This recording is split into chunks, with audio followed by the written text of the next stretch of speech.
আমার নাম ববিতা। আমি ১৯ বছরের খুব সুন্দরী কুমারী ছিলাম।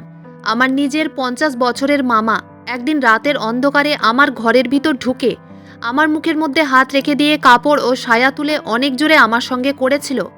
আর ওই সময় আমার চোখ দিয়ে জল বেরিয়ে গেছিল, তাও আমি মুখ দিয়ে কোনো রকম আওয়াজও বের করতে পারিনি। আমি কিছুই করতে পারিনি, কারণ আমি তো নর্মাল ছিলাম না। আমার মনের কথাগুলো খুব কষ্টে আমি এই ডায়েরিতে লিখে রেখেছিলাম। ভাবলাম আপনাদের সঙ্গেও শেয়ার করা যাক। যেটা আমি মুখে বলে নয়, আমার জীবনের ঘটে যাওয়া এই কথাগুলো আমি ডায়েরিতে লিখে রেখেছিলাম এবং এই ডায়েরিটা আমি আপনাদের সামনে তুলে ধরেছি। বহুত কষ্টে ছোট থেকে বড় হয়েছিলাম। জন্মের সময় তো প্রত্যেকটা বাবা মা খুব খুশি থাকে তাদের সদ্য জন্মগ্রহণ করা বাচ্চাটার মুখ দেখে। আবার অনেকেই থাকেন যারা আগে থেকে আশা করে বসে থাকেন যে আমার পুত্র সন্তান হবে। অনেক মা বাবা এমনও আছেন যারা শুধু এটা আশা করেন যে তাদের সন্তান যাতে সুস্থ সবলভাবে জন্মগ্রহণ করে। আমার বাবা মায়েরও আমার জন্মের আগে কিছুটা এই রকম আশা ছিল যে আমি যাতে সুস্থ সবলভাবে জন্মগ্রহণ করি। আমার জন্মের পরে তো বাবা মা খুব খুশি ছিল, কারণ তারা কখনো এটা ভাবেনি যে তাদের একটা পুত্র সন্তান হবে।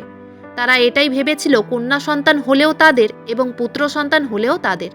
তাই তাদের এতে কোনো যায় আসেনি যে আমি কন্যা সন্তান ছিলাম না পুত্র সন্তান ছিলাম। আমি মধ্যবিত্ত পরিবার থেকে বিলং করতাম। আমার বাবা মা খুব সাধারণ ছিল। আমার বাবা একজন অটো ড্রাইভার ছিলেন। বাবার নিজস্ব অটো ছিল।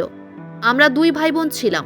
আমার জন্মের ৫ বছর পরে আমার ভাইয়ের জন্ম, কিন্তু দুর্ভাগ্যবশত আমাদের ২ ভাই বোনের কপাল খুব খারাপ ছিল।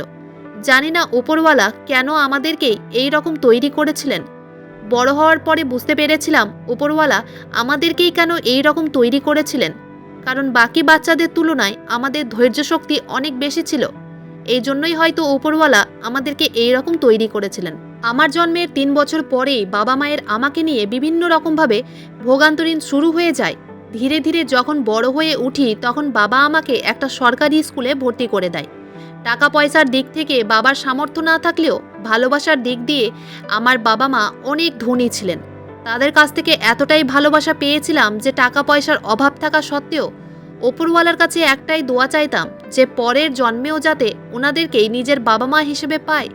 ছোটবেলাতে তো সেরকমভাবে কেউ কিছু বুঝতেই পারেনি, কিন্তু ধীরে ধীরে আমার স্কুলে যেতে খুব খারাপ লাগতো, কারণ আমি বাকি বাচ্চাদের তুলনায় সম্পূর্ণ আলাদা ছিলাম।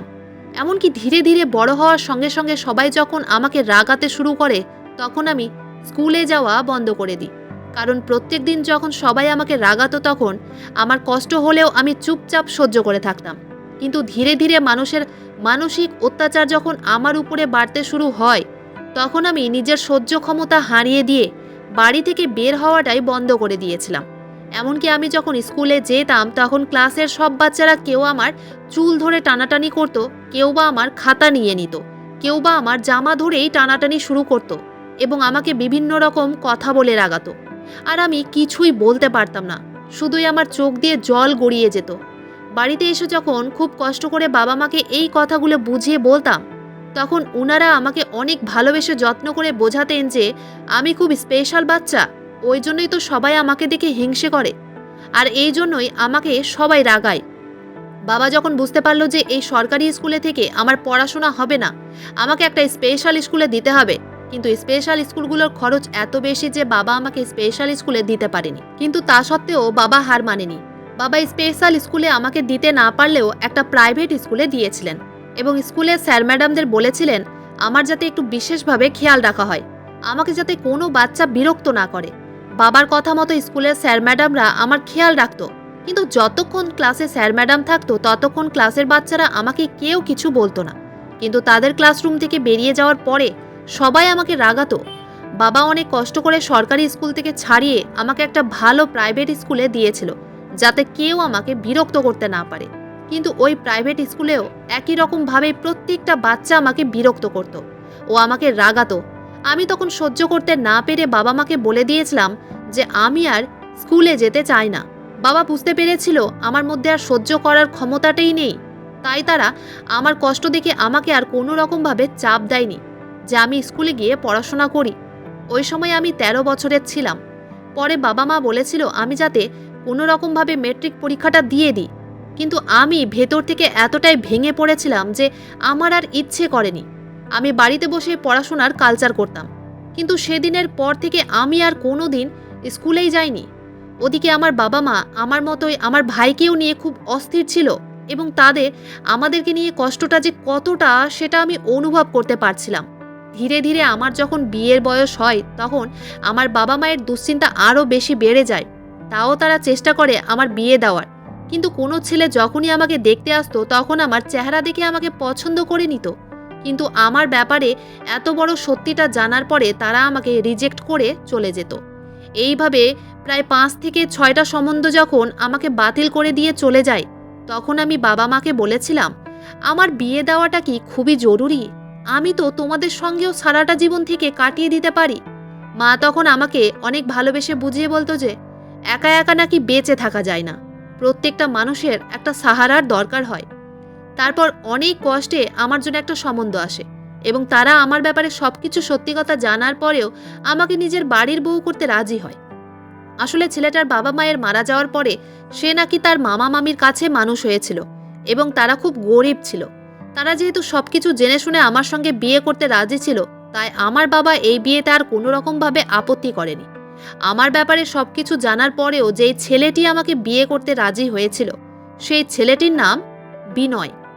আমি যখন ছেলেটিকে ইশারা করে জিজ্ঞেস করেছিলাম যে আমি তো আর 4টা মেয়ের মতো নর্মাল নয়, তা সত্ত্বেও সে আমাকে কেন পছন্দ করেছে, বিনয় তখন বলেছিল ছোট থেকে সেও নাকি খুব দুঃখ কষ্ট দেখেই বড় হয়েছে, তাই সে নাকি আমার কষ্টটা বোঝে, যে আমার কাছে সবকিছু থাকা সত্ত্বেও আমার জীবনে কতটা কষ্ট রয়েছে, এবং তাই সে আমাকে বিয়ে করতে চেয়েছিল। সে চেয়েছিল আমরা দুইজন যাতে একে অপরের দুঃখ কষ্ট ভাগ করে বেটে নিতে পারি, এতে আমাদের দুইজনের কষ্ট কম হবে। আসলে আপনাদের একটা সত্যি কথা বলা হয়নি, যেটা শুনে হয়তো আপনাদেরও খুব খারাপ লাগবে। আসলে আমি বোবা ছিলাম। কথা বলা তো দূরের কথা, আমি মুখ দিয়ে কোনো রকম আওয়াজও বের করতে পারতাম না। আর এই জন্যই সব জায়গাতে আমাকে অপমানিত হতে হতো। আর এই কারণেই আমি স্কুলের পড়াশোনাও ছেড়ে দিয়েছিলাম। আমি বোবা ছিলাম বলে সবাই আমাকে খুব রাগাতো, আর আমি কিছু বলতেই পারতাম না।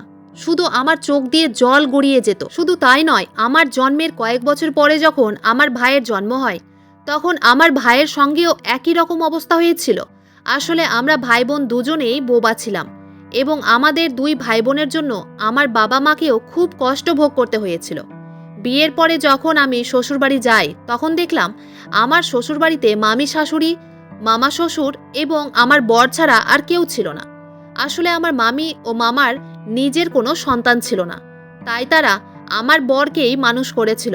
আমার বরের যখন 10 বছর বয়স, তখন নাকি তার বাবা মা মারা যায়, এবং আমার বরের বাবা মায়ের মারা যাওয়ার পরে আমার বর তার মামা মামির কাছেই মানুষ হয়েছিল। আমার বরের মামা মামির বয়স কাছাকাছি 50 বছর ছিল।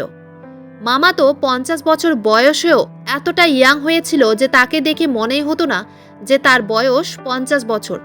শ্বশুরবাড়িতে গিয়ে মামি আমাকে যা কাজ করতে বলতো আমি সেটাই কাজ করতাম। এমন নয় যে আমি কানে শুনতে পেতাম না বা কিছু বুঝতে পারতাম না। আমি কানে শুনতে পেতাম এবং সবকিছু বুঝতে পারতাম, শুধু কথাটাই বলতে পারতাম না। এবং আমি ইশারা করে সবকিছু বুঝিয়ে বলতাম। আমার বরের সঙ্গেও ইশারা করেই কথা বলতাম। আমার বরের চায়ের দোকান ছিল, এবং তার দোকান খুব ভালো চলতো। তাই বাড়িতে 2টো গরু এবং একটা মোষ ছিল, এবং মামি ওই গরু ও মোষের দেখাশোনা করত, এবং সেই গরু ও মোষের দুধ দিয়ে আমার বরের দোকান চলতো। বিয়ের পরে তো আমি খুব খুশি ছিলাম, কারণ আমার বর আমাকে ভীষণ ভালোবাসতো। সে কখনো মনেই করতো না যে আমি বোবা, এবং আমি কোনোদিন আশা করিনি যে বোবা হওয়া সত্ত্বেও আমি কোনোদিন স্বামীর ভালোবাসা পাবো। শুধু তাই নয়, মামা ও মামিও আমাকে খুব ভালোবাসতো।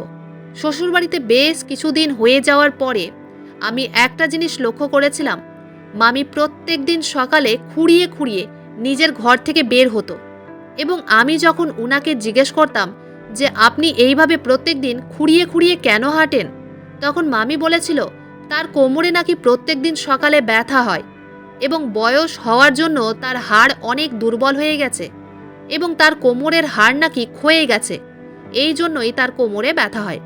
বিয়ের পরে মামা মামি আমাকে ভালোবাসতো, কিন্তু একটা জিনিস লক্ষ্য করেছিলাম, ছোটোখাটো ব্যাপারে তারা খুব শাসন করত। যেমন শ্বশুরবাড়িতে যাওয়ার পরে আমার মামি শাশুড়ি আগে থেকেই বলেছিল যে তাদের বাড়িতে নাকি মাথায় ঘোমটা দিয়েই কাজ করতে হবে এবং চুড়িদার বা নাইটি পরা যাবে না, সারাদিন নাকি শাড়ি পরেই থাকতে হবে।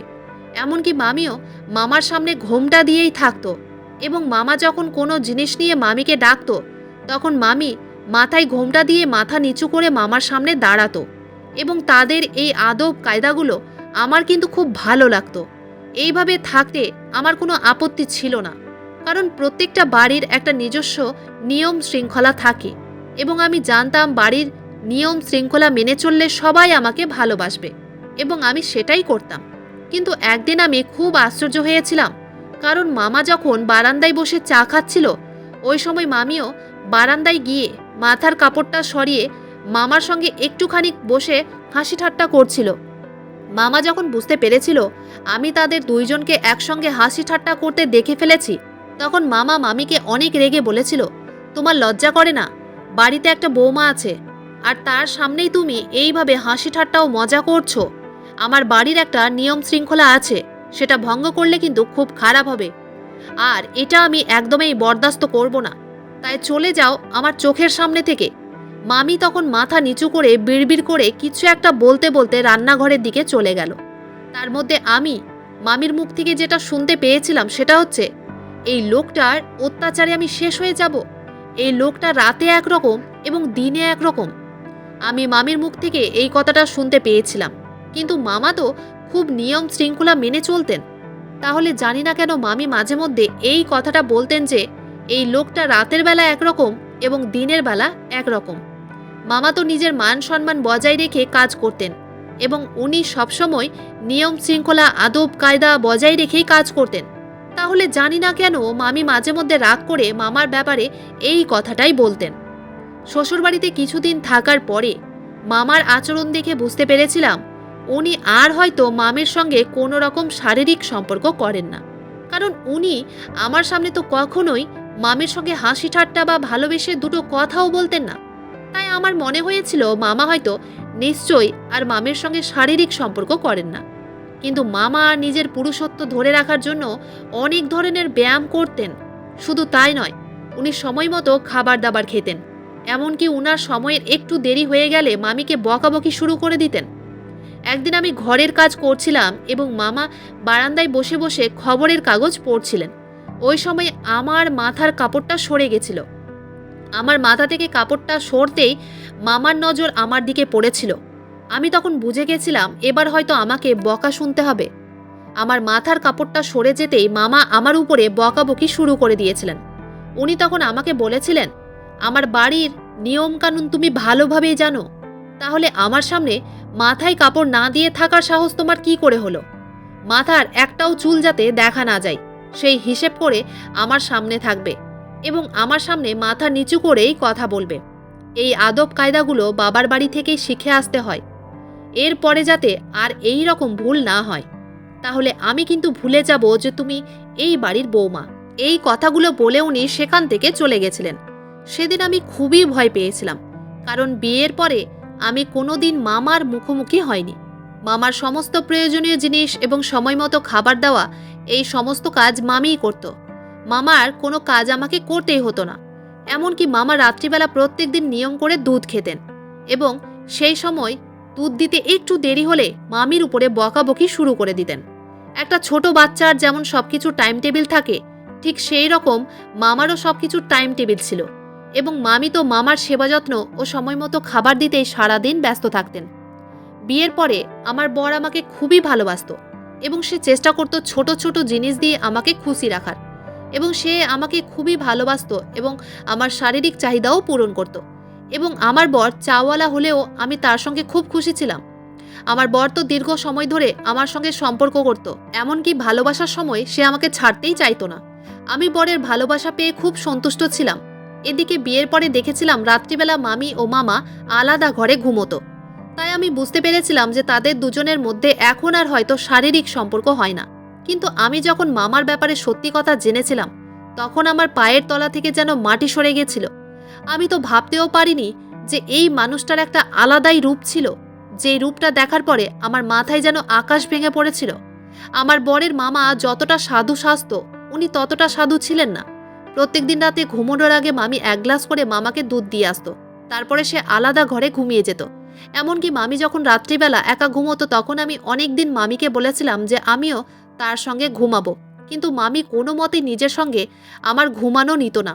যেদিন আমার বর রাত্রিবেলা দেরি করে বাড়ি ফিরত তখন আমি মামির সঙ্গে ঘুমানোর জন্য জেদ করতাম, কিন্তু মামি কোনো মতেই আমার সঙ্গে ঘুমোতে রাজি হতো না। তারপর সেদিন রাত্রিবেলা আমার পায়ের তলা থেকে মাটি সরে যায়। আসলে সেদিন আমাদের গ্রামে জলসা হচ্ছিল এবং আমার বর বলেছিল সেদিন রাতে নাকি তার বাড়ি ফিরতে অনেক দেরি হবে। তারপর সেদিন বাড়িতে আমি, মামা ও মামি ছিলাম এবং আমি তো স্বপ্নেও ভাবতে পারিনি যে ওই রাতে আমার সঙ্গে এই রকম কিছু একটা ঘটনা ঘটবে। আসলে প্রত্যেকদিন রাতে মামি ঘুমোতে যাওয়ার আগে মামাকে দুধ দিত, কিন্তু সেদিন মামি বলল তার কোমরে নাকি ভীষণ ব্যথা, তাই আমাকে 1 গ্লাস দুধ মামার ঘরে নিয়ে যেতে বলেছিল। যদিও বা বিয়ের পরে আমি মামার ঘরে কোনোদিন ঢুকিনি। আমি যেহেতু এই বাড়িতে নতুন ছিলাম তাই আমি মামার থেকে দূরেই থাকতাম, কারণ উনি এমনিতেই একটু রাগী স্বভাবের মানুষ ছিলেন। সেদিন মামির কোমরে অনেক ব্যথা ছিল, তাই 1 গ্লাস দুধ নিয়ে আমি যখন মুখে ঘোমটা দিয়ে মামার ঘরের ভিতরে ঢুকলাম তখন ঘরের ভিতর ঢুকতেই আমার পুরো শরীরটা কাঁটা দিয়ে উঠেছিল, কারণ ঘরে ঢোকা মাত্রই দেখলাম ঘরটা ঘুটঘুটে অন্ধকার হয়েছিল। আমি যেহেতু বোবা ছিলাম তাই আমার মুখ দিয়ে তো কোনো আওয়াজ বের হয়নি, তাই আমি 1 গ্লাস দুধ হাতে নিয়ে আরেকটা হাত দিয়ে দরজায় বাড়ি দিতেই ওদিক থেকে মামা বললেন ঘরের ভেতরে চলে এসো এবং আমার হাতে দুধের গ্লাসটা দিয়ে যাও। আমি তখন ওই ঘুটঘুটে অন্ধকার ঘরের মধ্যে ভিতরে ঢুকতেই ভয়ে আমার হাত থেকে দুধের গ্লাসটা মেঝেতে পড়ে যায় এবং ভয়ে আমার পুরো শরীর ঠান্ডা হয়ে যায়। তারপর আমি অনেক বেশি ঘাবড়ে গিয়ে সেখান থেকে যখন পালানোর চেষ্টা করি তখন আমি পালাতে পারিনি, কারণ মামা আমার বুক দুটোকে চেপে ধরে বলল কালকেও তোমাকে কাছে পাইনি, কালকেও তুমি কোমরের ব্যথার অজুহাত দিয়ে আমার কাছ থেকে পালিয়ে চলে গেছিলে, কিন্তু আজ তোমাকে ছাড়বো না, আজ তোমাকে আমার চাহিদা পূরণ করতেই হবে। এই বলে উনি জোর করে বিছানায় নিয়ে গিয়ে আমার সঙ্গে জোর জবরদস্তি সবকিছু করেছিলেন। উনি যখন নিজের চাহিদা আমার সঙ্গে পূরণ করছিলেন তখন আমার চোখ দিয়ে জল গড়িয়ে যাচ্ছিল, কারণ আমি উনাকে বলতেই পারিনি যে আমি উনার বৌমা এবং উনি ঘুটঘুটে অন্ধকারে বুঝতেই পারেননি যে আমি উনার বৌমা। উনার 50 বছর বয়স হওয়া সত্ত্বেও উনি যেইভাবে আমার সঙ্গে সম্পর্ক করেছিলেন তাতে মনেই হয়নি যে উনার বয়স 50 বছর। উনি সম্পর্ক করার সময় আমাকে নিজের স্ত্রী ভেবে বললেন, আমি জানি তুমি আমার উপরে রাগ করে আছো, এই জন্যই আমার সঙ্গে কোনো কথা বলছো না, তাই তো? কারণ আমি বৌমার সামনেই তোমাকে অনেকবার বকা দিয়েছি। তাদের সামনে এইসব নাটক করতে হয়, কি করব বলো? তারা যদি জানতে পারে যে আমি এই বয়সেও তোমাকে প্রত্যেক দিন এতটা ভালোবাসা দিই তাহলে তো তারা আমাকে নিয়ে ঠাট্টা করবে। আর তুমি তো খুব ভালো করেই জানো আমি তোমাকে ভালোবাসা না দিয়ে থাকতেই পারবো না।